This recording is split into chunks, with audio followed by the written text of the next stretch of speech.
At ito na po, nakalipad na yung ating eroplano. At ito yung view ng Metro Manila mula sa Himpapawid. Napadaan rin yung eroplano namin sa Laguna Lake.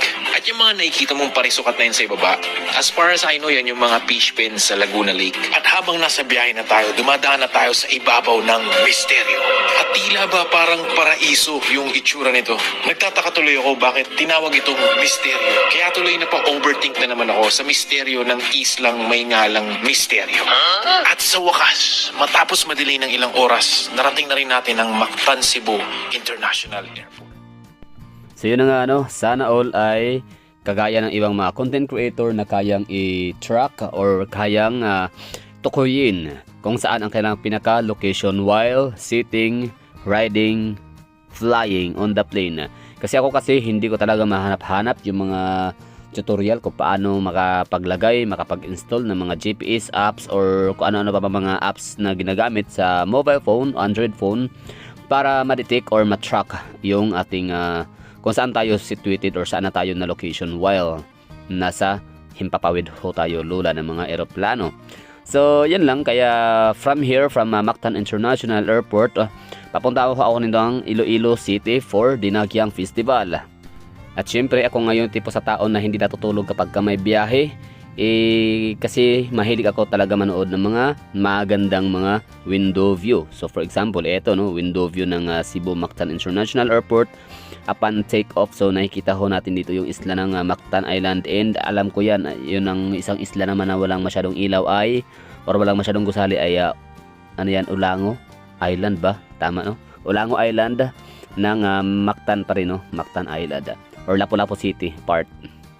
So yun, bali di ko alam kung itong mga lugar na to ay parte ba siya ng mga Mega World or ng anong lugar ba, Inganyo, Punta Inganyo, na kung saan yun pinakadulo, yung pinaka-islet pa tawag dyan sa pinakadulo na reclaimed na ginawang Dositani yata yan dyan, So I don't know, so mga Cebuano dyan, lalo mga taga Lapu-Lapu, let me know in the comment box.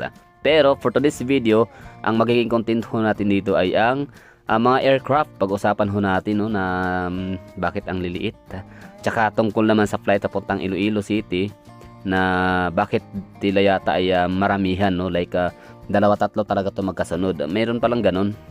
Okay lang pala yun na magkasabay-sabay convoy sa ere. Okay, so interesting, So let me know in the comment box bakit ganun. At ito na ho yung pila ho natin. Papunta na tayo ng eroplano na ito para sasakay na tayo all the way to Iloilo City. So nakikita ko lang talaga dito na 3 gate talaga yung sabay-sabay na nag-open for boarding papuntang Iloilo City. It's Dinagyang Festival din kasi palibasa. So January 28 ay mali, Saturday pala to ng umaga. So January 27. So parang napaisip ko lang ako nito na baka nagkamali sa mga boarding gate or boarding pass or ano man sa yung mga gate assignment, So baka ako yung maiwanan madiskaril yung ating biyahe papuntang Dinagyang Iloilo City. Kaya dito pa lang tinanong ko na yung mga staff kung legit ba yung mga boarding assigned or boarding gate assigned. Hindi ko lang alam kung ako lang yung first time na makasakay, I mean makatry na ito na convoy. sabay yung dalawang aircraft or magkasunod. Galing. So itong isa ay 6414 bound for Iloilo, at dito naman ako assigned sa may 6410 bound for Iloilo. So paano yun? Ano yan? Pre, tara, lipad, sabay. Ganon? Pwede ba yun? Ang nice one. Tsaka itong aircraft na to, maliliit lang pala to. Kaya kung napapansin nyo, konti lang. Maliliit na aircraft, propeller lang siya. Anyway, Iloilo to Cebu to Iloilo, isa na lang naman, short distance lang yan. Hindi sila malayo. So meron tayong nakikitang dalawang aircraft ho dito. Ito yung propeller plane, and ito naman yung jet engine ba tawag dyan. Basta ginogil ho natin. So tinanan ko natin ngayon, ginogil ho natin propeller planes versus jet. propeller planes are also usually used. At dahil nga sa pangit yung ating audio recording kasi nasa bus ho tayo niyan shuttle all the way to aircraft, kaya basahin natin ulit ngayon dito while recording, voice over na lang. So ladies and gentlemen, eyes on the board and read with me. Propeller planes are also usually used on shorter flights because they have require a shorter runway for takeoff and landing. On the other hand, jets are more popular for commercial and longer flights because they fly faster, are more stable, and can fly longer distances more effectively. Okay, so yun pala ibig sabihin no. So in short say, kapag ka short distance like Cebu to CDO, Cebu to Iloilo to Bacolod to Bohol, Tagbilaran. Meron bang ganong flight from Cebu City? I don't know. So, yun ang mga propeller lang ginagamit. Pero pagkakarinig ko, parang meron yatang biyahe ding aeroplano from Mactan Airport to Bantayan Island ba? Or ano yun? Ano mga lugar yun? Camotes? Tama ba? Camotes Island? I don't know. Sorry mga kagala. So, sana mapatawad nyo ako. So ito yun lang, no, balikan natin. So propeller planes is for short distances and for cargos purposes, no. And mga jet planes naman or mga jet engine planes ay bound for mga long distance talaga na mga biyahe, no. So yun na nga, Davao to Manila and vice versa. Or Manila to Surigao, basta Manila to Mindanao, no? Luzon to Mindanao, yan po yung mga ginagamit ho nila ng mga jet engine planes na pang long distance talaga siya, no? For commercial purposes talaga siya. So ibig sabihin itong si Civgo ay ginagamit lang siya as alternative, ano, kapag ka mga madalian lang ng mga flights. Kaya nga kung titinan ho natin ang mapa, napakalapit lang po ni CDO, Cagayan de Oro City and Cebu City. So to my surprise na meron akong mga bossing nga dati, mga head namin sa Metro Manila na syempre kumbaga meron silang parang ikot-ikot buong Pilipinas for audit purposes. So yun, ang ginawa ho nila ay parang ngayon picture sila nasa Cebu, tapos mamayang konti ilang oras lang nasa airport na naman ang Lagindingan ng Cagayan or ano pa mang tawag ng probinsya ho nila na kanang airport. So sabi ko, hala, ganun pala yun. Bakit sila nakarating kaagad? Pagkakaalam ko, ang means of transportation lang or access way lang talaga from Cebu City to CDO is via fast craft, no, Trans-Asia. So yun pala, pwede pala plano, napakalapit na. Paano yun? Pagkalipad ay landing agad. So yun pala, ito pala yung ginagamit ng mga propeller. O nga pala, as you can see, mga hagala ho dito, yung mga kasabayan ho natin, yung mga foreigners. So sa mga nagsasabi ng mga hindi, sa mga nagsasabi niya sa comment section na ang dinagyang ay hindi dinarayo ng mga local and international tourist. So mali po kayo kasi marami po akong kasabayan ho dito, no, siguro mga nasa kalahati mga foreigner, mga puti, no. So panigurado kagaya ko rin sila na from Cebu, from Sinulog, no, gusto ring i-witness ang Dinagyang Festival. So ibig sabihin nun, Sinulog and Dinagyang Festival is both must see or must visit or must be witnessed na one of the most important event dito sa Pilipinas, no. Kakaiba, super unique na mga festivals kasi nga ano siya, cultural and religious festival, tama ba? Religious and cultural festival. So yun, bali marami ako mga kasabayan ho dito ng mga Tagalog, mga AFAM, no, mga foreigners. Tama ba? AFAM ba, foreigners? So kahit pa mga Korean, AFAM pa rin tawag, di ba? Anyway, so yun lang, bali hindi naman ito first time na sumakay ng propeller plane kasi na-experience ko na nga dati as one of my vlog na mention ko na from Clark International Airport all the way to Davao.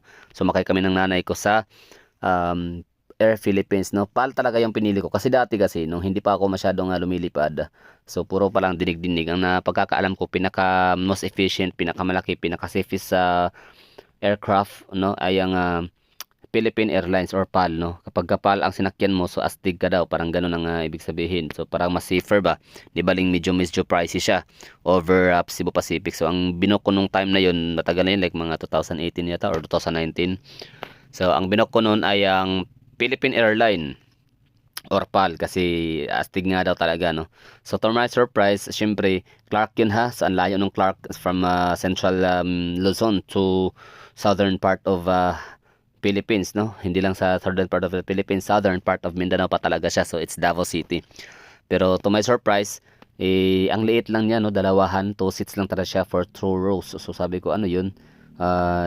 Legit ba to? Parang seryoso. Pero yun na lang, tiningnan ko na lang yung ano, yung mga steward, so far maganda naman, no? Parang hindi naman talaga mga hitsurang patapon. Kaya sabi ko, hindi siguro tayo ipapahamak ni ano nito, ni Philippine Airlines, no? Kasi maliban sa malulugi sila, bilyon ang mawala sa kanila once na sumabog ang eroplano or mahulog or hindi kayang hindi makaabot ng Davao kasi sa liit, no, propeller lang talaga siya. So sabi ko, mahal din ang babayaran nila sa mga stewardess, so hindi nila afford yun na may mangyaring masama. So sabi ko, so yun, I put my trust on captain, no, sa piloto tsaka sa ano din sa PAL mismo. Pero yun pala, napag-alaman ko na yan pala hindi pala siya eroplano ng PAL kundi Air Philippines. Ay, iba pala ang Air Philippines tsaka PAL. Kumbaga parang nag-merge na lang sila. Parang binili na ni ano ni PAL ang Air Philippines. So let me know in the comment box, no, kasi wala akong alam masyado diyan. So yun na nga, no, move on tayo, moving forward. So ito na nga, papunta tayo ng Iloilo City nito. Tapos ang tracker nga natin ang aking pinoproblema, wala ako noon kaya hindi ko alam kung saan na ba located yung eroplano. Kung ito ba ay kung ito ay dadaan sa Dumaguete o Bacolod o Iloilo, pero panigurado siguro, no, parang ang way nito is yan straight Cebu, Bacolod and Iloilo. Pero syempre may footage so tayo dyan mamaya.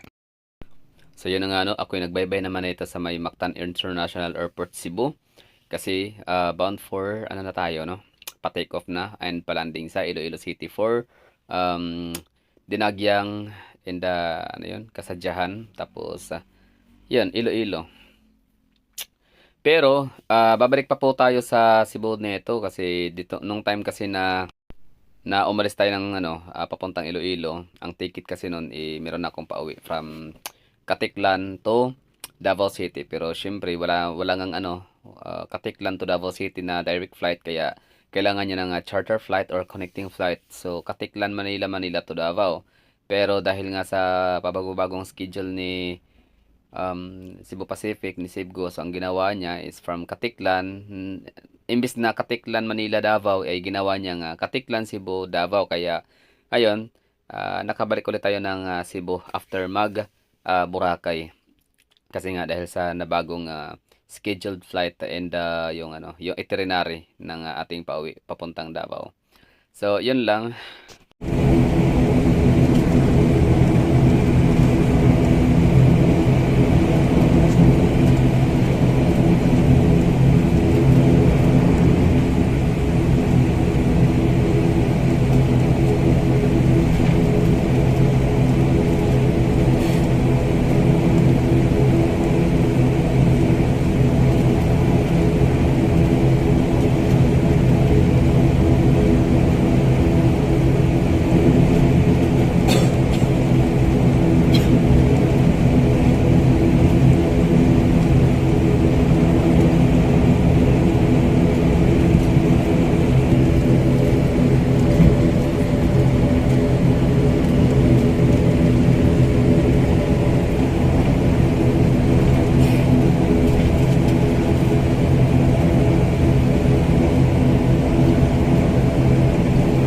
Ito yung difference sa maliit sa propeller and jet. Kasi maramdaman mo talaga galaw, yanig ni maliit na aeroplano, propeller. So I don't know sa mga flight attendant or sa mga FA, no? Sa mga flight stewardess kung sila ba ay makapagsabi ba na mala sila or low-key, gano'n, no? At dito sila na-assign sa gantong aircraft na maliit. Kasi yung malaking aircraft, panigurado, mas talaga yun, mas lamang kasi hindi nga masyadong yanig. Hindi ramdam kahit pa ulan pag pwedeng lumipad at mag-flight.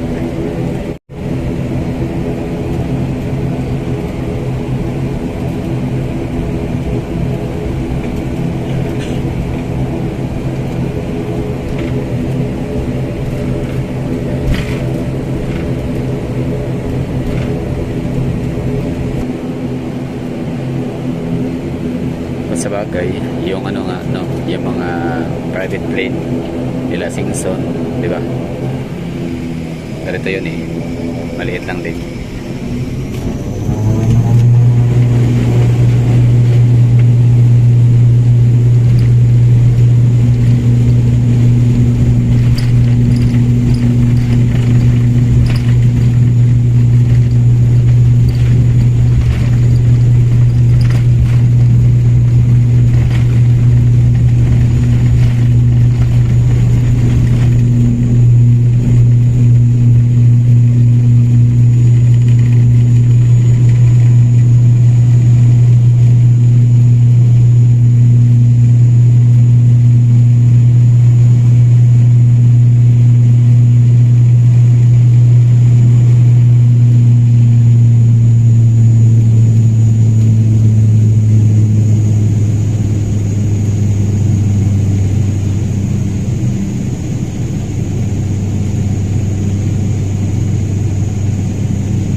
City sa kabila.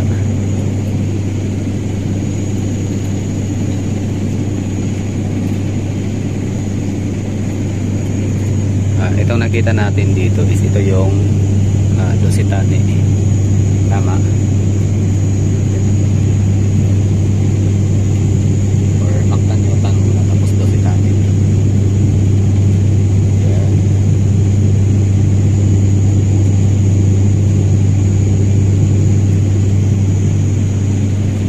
Kabila ay Cebu City. Anyway, nasa taas tayo.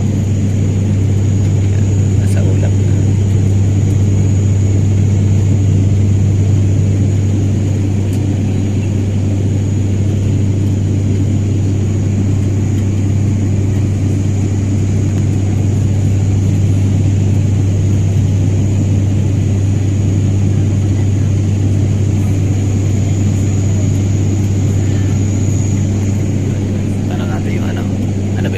Natin dyan Cebu, syempre tama, Cebu ba yan o Mactan pa rin?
National Highway, no?